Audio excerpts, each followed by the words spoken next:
नमस्ते peoples, hope so आप सभी अच्छे हों। आज बात करने वाली हूँ मैं पवन मुक्त आसना के बारे में। जैसे मैंने लास्ट वीडियो में पवन मुक्त आसना सीरीज की स्टेज फर्स्ट के बारे में आपको बताया था, बट उसमें कुछ ऐसे आसनास थे जो मैंने नहीं बताए थे, वीडियो काफ़ी लॉन्ग हो जाता इस वजह से। तो आज मैं बात करने वाली हूँ पार्ट 2 की, जिसमें आपको और जो आसनास है उनके बारे में पता चलेगा।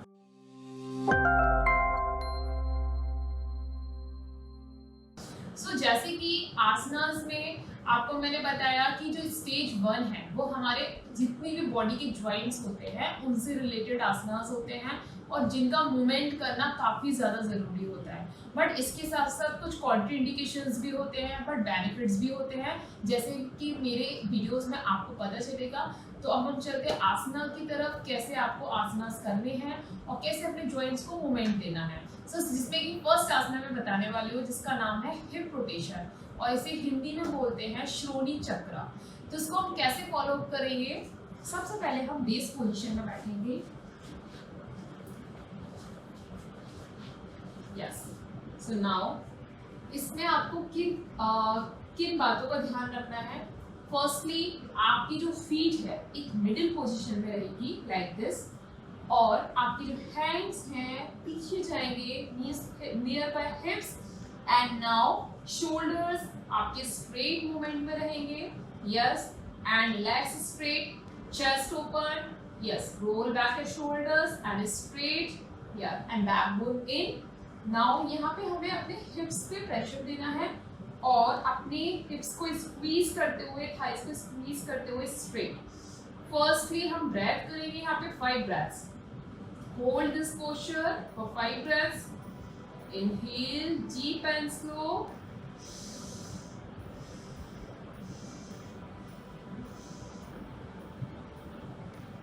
Yes. So this is completely base position. जो आसना से करने से पहले जितने भी सिटिंग पोस्चर्स आसनास होते हैं उनसे पहले करना कंपलसरी होता है। So now इसी बेस पोजीशन में हम अपने सारे आसनास करेंगे। तो जिसमें फर्स्ट आसन में आपको जैसे बताने वाली हूँ श्रोणी चक्र, उसमें हम क्या करते हैं, आपके इस बेस पोजीशन में ही आप अपना राइट लेग पहले अप करेंगे एंड राइट लेग फीट आपको अपने लेफ्ट लेग की थाई पे प्लेस करना है लाइक दिस। थोड़ा सा आउट में रहेगा हमारा एंकल इस तरीके से, और जो हमारा नी है राइट लेग नी को हम क्या करेंगे, होल्ड करते हुए इसको रोटेट करेंगे। इस तरीके से रोटेट करना है आपको लाइक दिस। तो जैसे कि आपका लेफ्ट लेग जो है इसे स्ट्रेट पोजीशन में रखेंगे। अपनी फीट को भी हमें कॉन्सेंट्रेट करना है, कैसे अपनी फीट का प्लेस करना है। आपको फीट आगे की साइड और पीछे की साइड बैंड नहीं करना है, एक मिड पोजीशन में रहेगा। और आपका जो एंकल है इसको हम इस तरीके से होल्ड करेंगे और इस वाले हाथ से हम रोटेट करेंगे। तो यहाँ पे हमें ब्रेथ का कैसे कॉन्सेंट्रेट करना है, जब भी आप ऊपर आएंगे अपने नी को लेते हुए, देन इनहेल और डाउनवर्ड एक्सेल। तो यहाँ पे हमें inhale and exhale, inhale and exhale, ऐसे आपको 10 टाइम्स फॉलो करना है। इसी तरीके से आप लेफ्ट लेग से फॉलो करेंगे। ये मैं आपको फ्रंट पोजीशन में बता। तो इन द फ्रंट आपको क्या करना है, अपना लेफ्ट लेग लिफ्ट करना है और अपने राइट लेग की थाई पे प्लेस करना है। ओके, सो इस तरीके से आपको फॉलो अप करना है।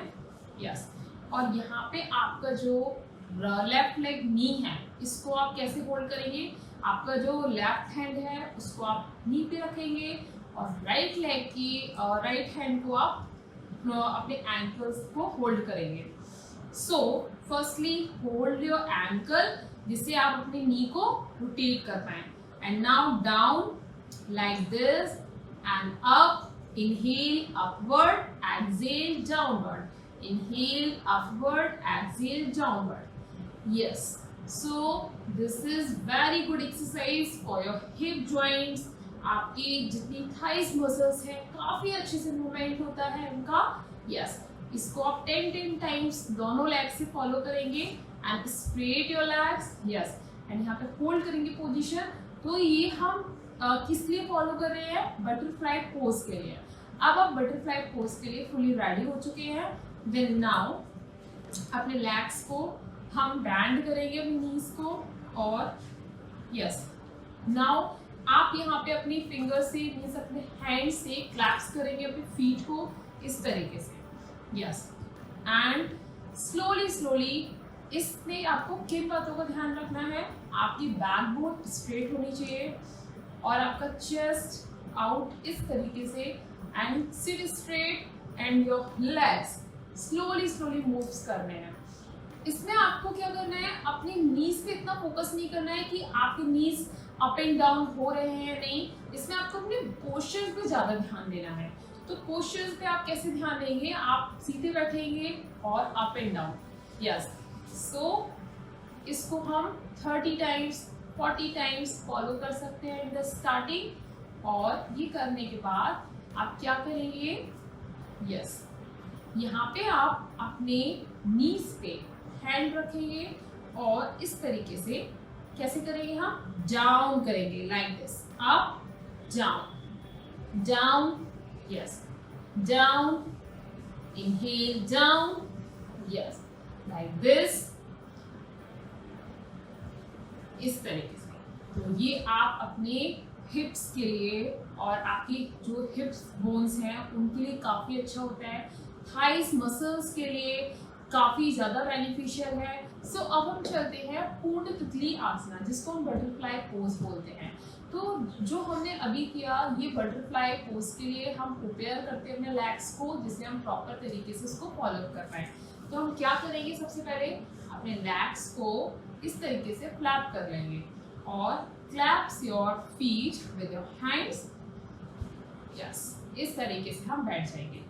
सो इन बटरफ्लाई पोज आपको कुछ बातों का ध्यान रखना होता है। आपको अपने शोल्डर्स को रोल बैक करते हुए backbone straight, neck straight, and now chest open रहेगा। इसमें आपको अपनी नी को फ्लैप करना है, बट आपको फ्लैप करने की बजाय आपको ये फोकस ज़्यादा करना है आपका बैकबोन पोस्चर एक राइट मूवमेंट में है या नहीं है। सो इस तरीके से आप अपने बैकबोन पोस्चर को रखेंगे और अपने नीज को अप एंड डाउन करेंगे।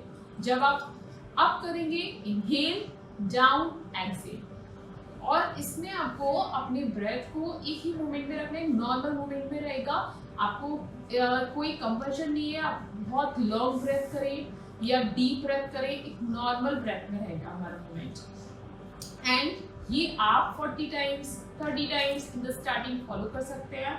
एंड इसी पोजीशन से आप जाएंगे एक अलग वेरिएशन में, जो सेकंड वेरिएशन है बटरफ्लाई पोज का। सो इसमें क्या करना होता है, आपको अपने नीज को होल्ड करना होता है इस तरीके से। देन होल्ड करने के बाद हम क्या करेंगे, अपने नी पे प्रेशर बनाएंगे, जिससे हमारी थाइस मसल्स काफ़ी अच्छे से स्ट्रेच हो, हमारी हिप जॉइंट्स हैं वो काफ़ी अच्छे से मूवमेंट करें। तो उसके लिए हम ऐसे प्रेशर बनाएंगे and down your knees like this, 2 3 4 5, इस तरीके से आप डाउन करेंगे। इससे आपके लेग्स की मूवमेंट काफ़ी अच्छा रहेगा। तो इसमें आपके कुछ कॉन्ट्री इंडिकेशंस भी हैं, जिसको सियाटिका की प्रॉब्लम है या स्कैरल कंडीशन है। Squirrel condition in the sense आपकी जो सेक्रम होता है, लाइक जो आपके पेल्विस और आपका बैकबोन एरिया जो होता है, जहाँ कनेक्ट होता है, वहाँ पे हमारी स्कैरल कंडीशंस कुछ क्रिएट हो जाती है। तो उस कंडीशन में आपको ये बटरफ्लाई पोज बिल्कुल फॉलो नहीं करना है। ये आपको बैकबोन का इशू है कुछ टाइम के लिए, तो उस टाइम पे आपको ये आसना फॉलो नहीं करना है। तो ये आसना करने से, जैसे आप काफ़ी लॉन्ग टाइम तक स्टैंड पोज में हैं या आपको काफ़ी टाइम से सिटिंग पोज में है, तो उसमें क्या होता है, हमारी काफ़ी टायर्डनेस हो जाती है लेग्स में, या हमारी स्टिफनेस बहुत ज़्यादा हो जाती है। उसको रिड्यूस करने के लिए आप इस आसना को ईजिली फॉलो कर सकते हैं, काफ़ी अच्छा फील होगा आपको। सो अब हम चलते हैं नेक्स्ट आसना की तरफ, जिसका नाम है मुष्टिका बंधना आसना। तो इसको हम कैसे करेंगे, ये आसना हमारी फिंगर्स के लिए होता है, काफ़ी इफेक्टिव है आपकी फिंगर्स, बोन्स के लिए, जॉइंट्स के लिए, और काफ़ी अच्छी स्ट्रेचिंग भी होती है। तो सेम पोजीशन, बेस पोजीशन में हम बैठ जाएंगे, जैसे मैंने आपको बताया। आप क्वेश्चन का भी यूज़ कर सकते हैं, मीन्स आप अपने नीचे ब्लैंकेट का भी यूज़ कर सकते हैं, थोड़ा सा हाई करने के लिए, बैकबोन पोस्चर को करेक्ट करने के लिए, ओके। और इसमें आप अपने बेस पोजीशन में आने के बाद Yes. Now, yes. Forward your hands and straight in a straight movement. आपकी एल्बोज बैंड भी होनी चाहिए, स्ट्रेट मूवमेंट में रहेगा. शोल्डर के आपके एक पॉइंट में होना चाहिए आपकी fingers. And now here firstly yes stretch all the fingers like this and now bend your thumb. इस तरीके से बैंड करेंगे, then फिंगर्स को क्लोज करेंगे. यस जब हम अपनी फिंगर्स को क्लोज करेंगे तो उस पीरियड में आपको क्या करना है, एक्सेल करना है और ओपन करते हुए inhale, then close, exhale, open, inhale. यहाँ आपको क्या करना है, आपकी जो फिंगर्स क्लोज होंगी और जब ओपन होगी तो एक फोर्सफुली मूवमेंट में ओपन करना है. एक बार मैं आपको बताती हूँ, close and open, close open, close open, close open. ये जब स्ट्रेच करेंगे एक फोर्सफुली मूवमेंट में स्ट्रेच होना चाहिए, जिससे आपकी बोन्स की एक एक मसल्स काफी अच्छे से स्ट्रेचिंग होगी और जितना फोर्सफुली करेंगे उतना अच्छा मूवमेंट होगा आपकी बोन्स. इसी के साथ हम चलते हैं अगले आसना की तरफ, जिसका नाम है मणिबंधा नमन आसना. इसको हम क्यों करते हैं, अपनी रिस्ट के लिए हम करते हैं, फोर आर्म्स के लिए. काफ़ी ज़्यादा इफेक्टिव होता है. आपकी फोर आर्म्स जितनी भी बोन्स होती है ना वो काफ़ी अच्छी स्ट्रेच होती है और उनका मूवमेंट्स काफ़ी अच्छे से होता है. तो कैसे हम इसे करेंगे, वही बेस पोजीशन में हम सिटिंग रहेंगे और अपने हैंड को फिर से हम आगे लेके आएंगे और यहाँ पे अपने हैंड को इस तरीके से टच टुगेदर, एक साथ टचिंग करनी है अपनी फिंगर्स को.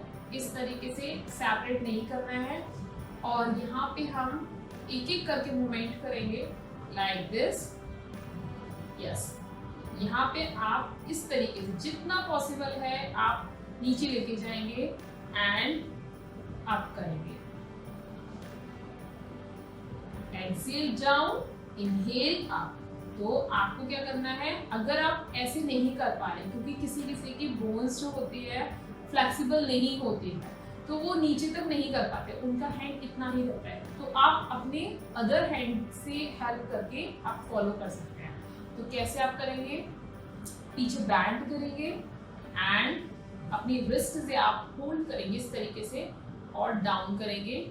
आपने एक फिंगर अपनी रिस्ट पे रखी और 3 फिंगर्स नीचे, इस तरीके से बैंड करेंगे. Then up, then down. यहाँ पे इनहेल एक्सेल का बहुत ध्यान रखना है. इनहेल हम अप एंड एक्सेल डाउन इस तरीके से, और ये वाले हाथ को भी हम इस तरीके से फॉलो कर पाएंगे. पूरे फिंगर्स, एक एक फिंगर्स, थंब सबको करना है बैंड और फिर से हम वही करेंगे, अपने प्रेशर बनाएंगे फिंगर से डाउन. तो जो हिप हमारे यहाँ पे जो रिस्ट बैंड होती है तो उस पीरियड में आपकी रिस्ट की जितनी बोन्स हैं उनका मूवमेंट काफ़ी अच्छे से होता है. सो अब हम चलते हैं नेक्स्ट आसना की तरफ, जिसका नाम है मणिबंधा चक्रासना, जिसको हम बोलते हैं इंग्लिश में रिस्ट जॉइंट मूवमेंट्स. इसको हम या बोल सकते हैं रिस्ट जॉइंट रोटेशन. जितनी भी रिस्ट की जॉइंट्स हैं उनको रोटेट करना होता है. वही सेम पोजीशन, फिर से हम अपने हैंड्स को एक स्ट्रेट मूवमेंट में रखेंगे इस तरीके से और ओपन फिंगर्स को पॉइंट करेंगे. एंड नाउ अपनी रिस्ट पहले अपने एक हम इस तरीके से अपनी फिंगर्स को बैंड करेंगे. Now start rotation. 1 ओनली आपकी रिस्ट रोटेट करनी चाहिए, बहुत स्लोली आपको मूवमेंट करना है इसका. 2 inhale up, exhale down. Yes 3 4 and anti clockwise 1 2 3 4 5. तो ये आपके 5 टाइम्स आपने कर लिया. आप स्टार्टिंग में से 5 टाइम्स करके 3 टाइम्स आप फॉलो कर सकते हैं. काफ़ी अच्छा रोटेशन होता है और काफ़ी बेनिफिशियल होता है. बट आपके अगर कोई भी रिस्ट में या आपके प्रॉब्लम है, अगर आपके हाथ में इंजरी हो रखी है या आपका कुछ भी इशू है तो उस टाइम पे इसको फॉलो ना करें. तो अब हम चलते हैं नेक्स्ट आसना की तरफ, जिसका नाम है स्कंद चक्रा. तो शोल्डर रोटेशन होगा इसमें. आप अपने हैंड्स को एक स्ट्रेट मूवमेंट में रखेंगे और यहाँ पे आप अपनी पाम्स को ओपन करेंगे. देन फिंगर्स को हम लेके आएंगे शोल्डर्स पे. अब यहाँ पे आपको क्या ध्यान रखना है, ये आपका जो हैंड है एल्बो टू शोल्डर्स, ये आपका एक स्ट्रेट मूवमेंट में होना चाहिए, don't down like this, don't up like this. इस तरीके से आप एक स्ट्रेट मूवमेंट में रहेंगे, आपके हैंड्स यस इस तरीके से। और बैकबोन आपकी बिल्कुल भी बाउंस नहीं होनी है, स्ट्रेट है बैकबोन, चेस्ट ऊपर। यहाँ साइड रोटेशन करेंगे, कैसे, back and up, inhale up, exhale jump, inhale up, exhale jump, inhale up, exhale jump, yes. इस तरीके से आप रोटेशन करेंगे इसका कंप्लीटली। और फिर बैक साइड अप करेंगे, तो इसको आप 5 times forward, 5 times backward follow कर सकते हैं। तो ये आपके शोल्डर्स के लिए, शोल्डर्स मसल्स जो होती है उनके लिए काफ़ी अच्छा होता है। जैसे आप रोटेशन करते हैं ना, तो शोल्डर्स मसल, चेस्ट मसल्स आपकी स्ट्रेच होती है, काफ़ी ज़्यादा बेनिफिशियल रहेगा आपके लिए। अब हम चलते हैं नेक्स्ट आसना की तरफ, जिसका नाम है केहुनी नमन आसना, एल्बो बैंडिंग। तो इसमें आपको अपनी एल्बो को क्या करना है, बैंड करना है। फर्स्टली अपने हैंड्स को फॉरवर्ड साइड फ्लैट करके रखना है एंड ओपन योर पाम्स इस तरीके से। एंड इनहेल करते हुए band your elbows and exhale straight.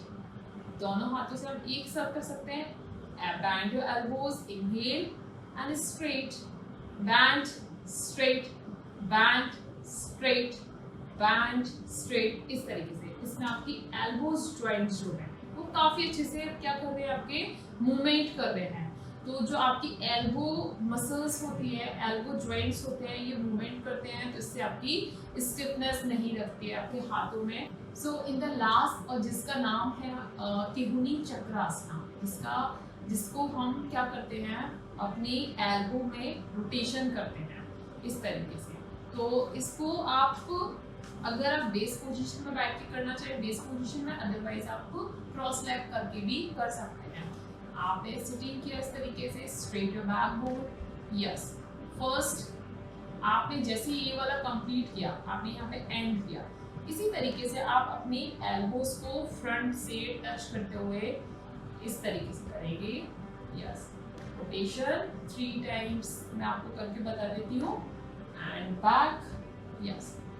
So this is good for your elbows, shoulders, जो shoulders movement हो रहे हैं काफ़ी अच्छा रहता है आपकी इसके लिए। और आपके जितने भी joints हैं, आपके hands के जितने भी muscles हैं या आपके bones हैं, काफ़ी अच्छे रोटेशन रहता है उनका, काफ़ी अच्छा मूवमेंट रहता है और आपकी काफ़ी अच्छे वर्क करते रहते हैं। अगर आप अपनी joints का मूवमेंट करते रहेंगे तो ये आसना आपकी ऑल ओवर joints के लिए काफ़ी ज़्यादा हेल्पफुल है।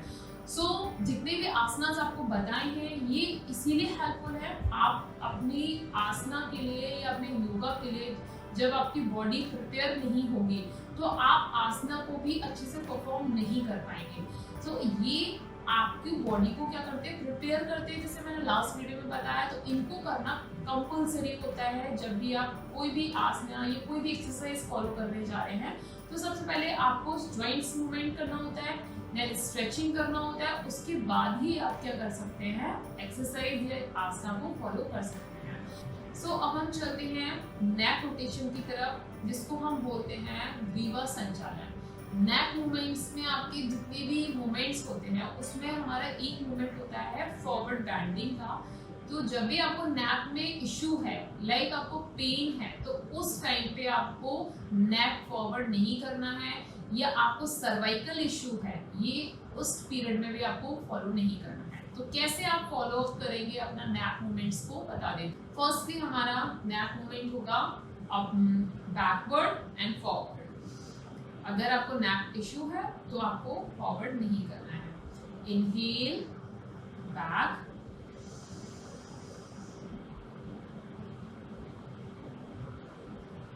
Exhale forward, inhale back, exhale forward। जब आप फॉरवर्ड करते हो उस कंडीशन में आपकी चिन जो है वो थ्रोट मसल से टच होनी चाहिए। तो आपकी जो बैक मसल्स हैं या बैक की जो बोन्स है, जो आपकी स्पाइनल बोन है, स्पाइनल कॉर्ड जो है आपकी, वो काफ़ी अच्छे से क्या होती है, स्ट्रेच होती है और उसका मूवमेंट काफ़ी अच्छे से होता है।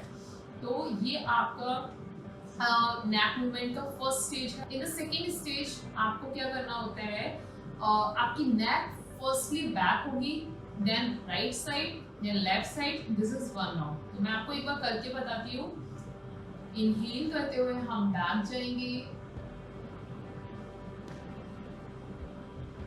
एक्सहेल करते हुए हम सेंटर में आएंगे, अगेन इनहेल करते हुए हम राइट साइड जाएंगे। बट यहाँ पे आपको क्या ध्यान रखना है, आपकी जो चिन है वो आपके शोल्डर पोजीशन में होनी चाहिए इस तरीके से, और एक्सहेल करते हुए सेंटर में आएंगे, then again inhale left side, यहाँ भी सेम पोजीशन होनी चाहिए, chin to shoulders, yes, and now centre. This is one round. यही राउंड आपको रिपीटेशन करने हैं 5 टाइम्स। सो अब हम चलते हैं थर्ड स्टेज पे, जिसमें आपको अपनी हाफ नेक रोटेट करनी है। सो हाफ आप कैसे करेंगे, इन द साइड, जब आप जाएंगे बैक में इनहेल करते हुए, front, exhale, inhale, yes,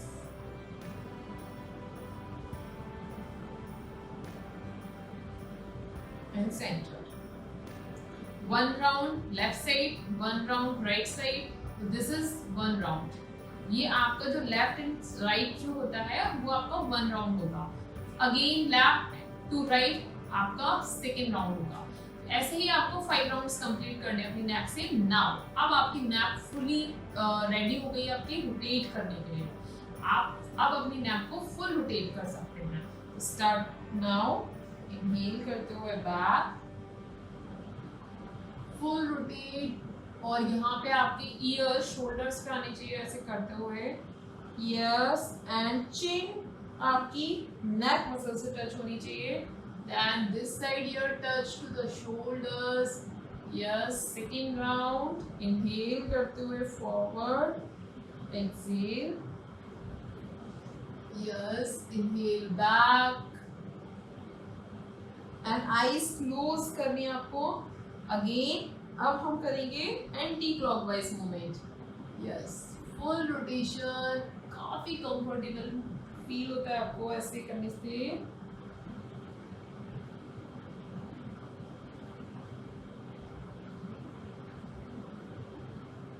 yes, now slowly up your neck and eyes open, यस। काफ़ी अच्छा आपकी नेक का जो मसल्स है काफ़ी अच्छी से क्या हो जाती है, मूवमेंट्स करने लगती है, और काफ़ी रिलैक्सेशन आपको फील होता है। बट आपको जैसे आपको कॉन्ट्राइंडिकेशंस बताया मैंने, उस टाइम पे आपको फॉलो नहीं करना है ये नेक रोटेशन वाला। एंड जितने भी मैंने आपको आसनास बताए हैं ये काफ़ी हेल्पफुल हैं उन लोगों के लिए जिनके जॉइंट्स काफ़ी ज़्यादा टायर्ड हो गए हैं, मीन्स स्टिफनेस हो गई है इनके जॉइंट्स में, और जो मूव नहीं कर पाते हैं, तो उनको इस चीज़ से स्टार्टिंग कर लेनी चाहिए। और अपने जॉइंट्स को मूवमेंट करना बहुत ज़्यादा इम्पोर्टेंट है। अगर आप जॉइंट्स को मूव नहीं करेंगे तो आपके जॉइंट्स में स्टिफनेस काफ़ी हो जाएगी, वो वहीं के वहीं क्या हो जाएंगे, आपके बोन्स जो हैं वो दबने लगेंगी, और इसीलिए आपके पेन होना स्टार्ट हो जाता है। जैसे हमारे नी में प्रॉब्लम होने लगती है, नी जॉइंट्स पेन करने लगते हैं। आजकल काफ़ी यंग एज में आपके नीज पेन करने हैं, क्योंकि हमारे लॉन्ग आवर्स तक सिटिंग रहती है। जैसे हमारे ऑफिस वर्क होता है तो उसमें हमारी बैकबोन एक ही पोजीशन में रहती है। सिटिंग आप काफ़ी लॉन्ग आवर्स कर रहे हैं, या कोई आप जॉब जैसे लाइक आप आउटसाइड वर्क कर रहे हैं, तो उसमें आपकी स्टैंडिंग काफ़ी लॉन्ग आवर्स तक रहती है, तो उस वजह से आपकी जॉइंट्स जो हैं वो काफ़ी ज़्यादा स्टिफनेस हो जाती है, काफ़ी टायर्ड हो जाते हैं आपकी मसल्स, तो इसीलिए प्रॉब्लम बनना शुरू हो जाती है पेन वाली।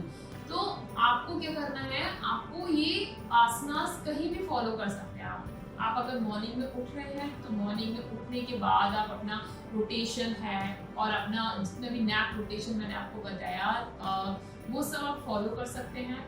और जब भी आप आसना करने जा रहे हैं तो उससे पहले आप अपने आसना को, अपनी बॉडी को रेडी करने के लिए, आसना के लिए उस टाइम पे आप फॉलो करना ज़रूरी होता है, या कोई भी एक्सरसाइज करने जा रहे हैं उससे पहले काफ़ी इंपॉर्टेंट होता है। तो नेक मूवमेंट के लिए कुछ कॉन्ट्राइंडिकेशंस हैं, जिसको बीपी हाई होता है तो जिसको बीपी की प्रॉब्लम है, लो बीपी हो या हाई बीपी हो, या जिसको सर्वाइकल इशू है, या जिसको वर्टिगो जैसी प्रॉब्लम है, तो इन प्रॉब्लम्स में आपको इन आसना को फॉलो नहीं करना है।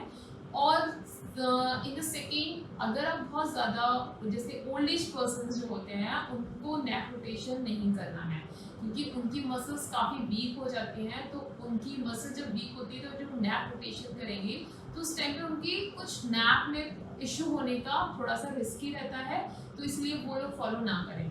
सो जितने भी आसनास बताए हैं ये आपकी बोन्स के लिए, जितने भी जॉइंट्स हैं आपके बॉडी में, उनके लिए काफ़ी हेल्पफुल हैं। और इन आसना को फॉलो करना काफ़ी ज़्यादा इंपॉर्टेंट है, क्योंकि जब भी आप कोई भी एक्सरसाइज कर रहे हो या आप कोई भी अपनी बॉडी का मूवमेंट्स करने जा रहे हो, तो उससे पहले अपने जॉइंट्स मूवमेंट करना काफ़ी ज़्यादा इंपॉर्टेंट है। सो अब मिलती हूँ मैं नेक्स्ट सीरीज में, जो पवन मुक्त आसना की सेकेंड सीरीज होगी, जिसमें मैं आपको एब्डोमेन एरिया से रिलेटेड आसनास बताऊंगी जो आपके मसल्स को स्ट्रॉन्ग करेंगे, आपको कोर एरिया को स्ट्रॉन्ग करेंगे। सो अब मिलती हूँ मैं नेक्स्ट वीडियो में, तब तक के लिए नमस्ते, टेक केयर।